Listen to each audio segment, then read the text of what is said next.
Welcome to Abhinav Bharat. నేను అరవింద్. తెలంగాణలోని ఇంజనీరింగ్తో పాటు ఫార్మసీ, లా, బీఈడి, ఎంబీఏ, ఎంసీఏ కళాశాలలకు రాష్ట్ర సర్కార్ ఊహించని షాక్ ఇచ్చింది. అనేక కళాశాలలకు ఫీజు పెంచకపోవడంతో పాటు కొన్ని కళాశాలలకు ఇప్పటి వరకు ఉన్న ఫీజునే తగ్గించిన విషయం తెలిసిందే. కొన్నింటికి దాదాపు సగం ఫీజు తగ్గించినట్టు సమాచారం. ఆ షాక్ నుంచి యాజమాన్యాలు తేరుకోలేదు. అదే సమయంలో ఈసారి ట్యూషన్ ఫీజు తప్ప ఇతర పేర్లతో ఒక్క రూపాయి కూడా వసూలు చేయకూడదని, వీల్లేదని చెప్పేసి కొత్త ఫీజుల జీవోల్లో ప్రభుత్వం స్పష్టం చేసింది. గతంలో ట్యూషన్ ఫీజుతో పాటు బీటెక్ వివిధ రకాల పేరిట విద్యార్థుల నుంచి అదనంగా 8,500 రూపాయలు వసూలు చేసుకునే వీలుండేది. అందులో 2,000 రూపాయలు కళాశాలల విశ్వవిద్యాలయాలకు చెల్లించాల్సి ఉంటుంది. ఫీజుల్లో జీవోలో ప్రత్యేక ఫీజులను కూడా పొందుపరిచేవారు. ఈసారి జీవోల్లో వాటి ప్రస్తావన లేదు. ట్యూషన్ ఫీజులో స్పెషల్ ఫీజు, అడ్మిషన్ ఫీజును చేర్చలేదని, ప్రభుత్వం అవసరమైన చర్యలు తీసుకోవాలని తెలంగాణ ప్రవేశాలు రుసుముల నియంత్రణ కమిటీ టీఎఫ్ఆర్సీ కోరినట్లు జీవోలో ఉంది. అయితే విద్యాశాఖ వర్గాలు మాత్రం తమకు టీఎఫ్ఆర్సీ ప్రతిపాదించిన ఫీజులనే ఖరారు చేశామని, ప్రత్యేక రుసుములను సిఫార్సు చేయలేదని పేర్కొంటున్నాయి. దీనిపై టీఏఎఫ్ఆర్సీ వర్గాలు ప్రత్యేక ఫీజులపై ఉన్నతాధికారులతో చర్చించి స్పష్టతనిస్తామని వ్యాఖ్యానించాయి. అధికారికంగా ఇప్పటి వరకు బీటెక్ విద్యార్థుల నుంచి ఆయా కళాశాలలు 8,500 రూపాయల చొప్పున వసూలు చేయవచ్చు. కానీ రకరకాల పేర్లు చెప్పి అనాధికారికంగా 12,000 రూపాయల నుంచి 16,000 రూపాయల వరకు పలు కాలేజీలు వసూలు చేస్తున్నాయి.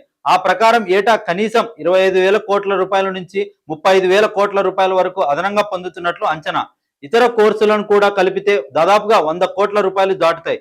కొత్త ఫీజులను ఖరారు చేసే ముందు విద్యాశాఖ, టీఏఎఫ్ఆర్సీ వర్గాల్లో రకరకాల చర్చలు జరిగాయి. ఈ పరిస్థితుల్లో ట్యూషన్ ఫీజు తప్ప మిగిలినవి వద్దని అంతర్గతంగా భావించినట్లు తెలుస్తుంది.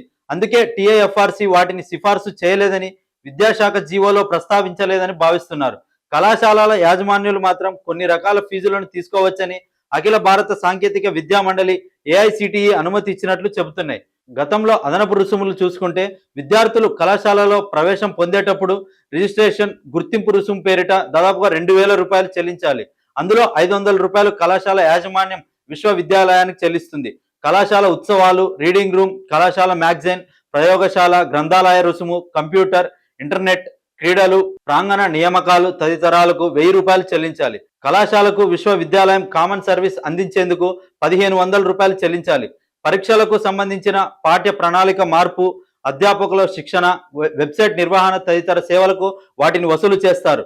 గ్రంథాలయ, ప్రయోగశాల డిపాజిట్ కింద 1,000 రూపాయలు చెల్లించాలి. వాటిని కోర్సు పూర్తయిన తర్వాత విద్యార్థికి చెల్లిస్తారు. కళాశాలల్లోనే కోర్సులకు నేషనల్ బోర్డ్ ఆఫ్ అక్రిడియేషన్ గుర్తింపు ఉంటే ప్రవేశాల సమయంలో ట్యూషన్ రుసుముకు అదనంగా ఏడాదికి మరో 3,000 రూపాయలు చెల్లించాలి. ప్రభుత్వ నిబంధనలు ఒకవైపు, ఏఐసిటి అనుమతులు ఉన్నాయని యాజమాన్యులు చెబుతున్న వాదనలు మరోవైపు ఉండటంతో రానున్న విద్యా సంవత్సరంలో ఫీజుల వ్యవహారం మరింత ఉత్కంఠంగా మారే అవకాశం ఉంది. ప్రస్తుతానికి ప్రభుత్వం ట్యూషన్ ఫీజుకే మొగ్గు చూపుతుంది. దీనిపై టీఏఎఫ్ఆర్సీ ఉన్నతాధికారులతో చర్చించి త్వరలోనే పూర్తి స్పష్టత ఇచ్చే అవకాశం ఉంది. విద్యార్థులకు ఇది ఊరట కలిగించే విషయమే అయినా కాలేజీల నిర్వహణపై ఇది ఎలాంటి ప్రభావం చూపుతుందో చూడాలి. దీనిపై మీ అభిప్రాయాన్ని కమెంట్ రూపంలో తెలియజేయండి. Thank you.